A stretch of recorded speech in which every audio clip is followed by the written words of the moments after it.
হোঁচট খাইতেই পারে মানুষ, চলতে গিয়ে মানুষ পিছলা খায়, তাই বলে কি পিছলা খাইয়া আর সোজা হইয়া দাঁড়ায় না, না পড়িয়েই থাকে?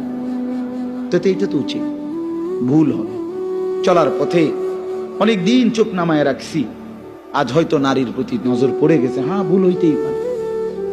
সবসময় সত্য বলার চেষ্টা করি, আজ হয়তো একটা ভুল বলে ফেলছি, মিথ্যা বলে, হতেই পারে, কিন্তু লাগাতার মিশা কথা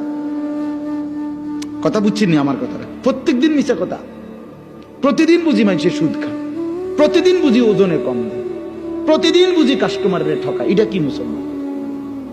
এ কেমন ধরনের পাপ? 30 বছর বুঝি প্রত্যেক দিন টেলিভিশন চলবে আপনার ঘরে, প্রতিদিন আপনার ঘরে নিয়ম মাফিক নাচ গান নর্তকের ছবি চলবে। আপনাদের আখিরাত নাই?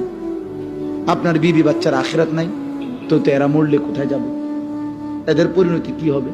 আর আমি বাবা হিসাবে, অভিভাবক হিসাবে কি দায়িত্ব পালন করলাম?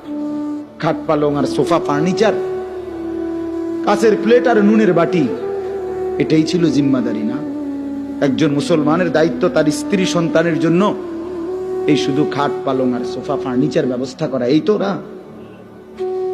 বলেন না বাবা, বলেন তো কি দায়িত্ব ছিল? কোরআন শরীফে আছে, ওয়া'মুর আহলাকা বিস-সালাহ ওয়াসতাবির আলাইহা।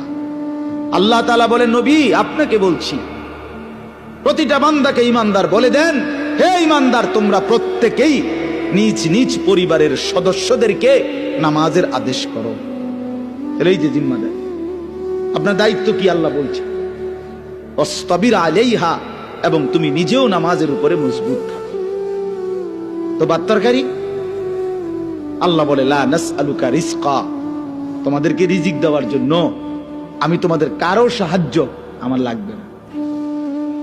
নাহনু নারযুকুকা, আমি একাই সকলকে রিজিক দেব।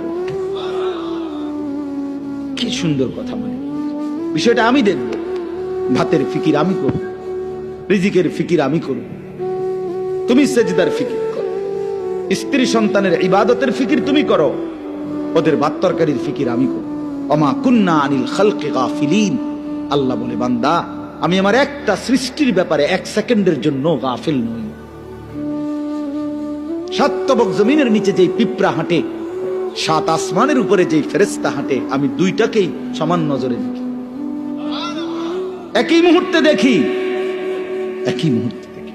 হিমালয়ের চূড়ায় আমি যখন আমার সৃষ্টি মাখলুকের রিজিক পৌঁছাই, আটলান্টিক মহাসাগরের গভীরেও তখনই রিজিক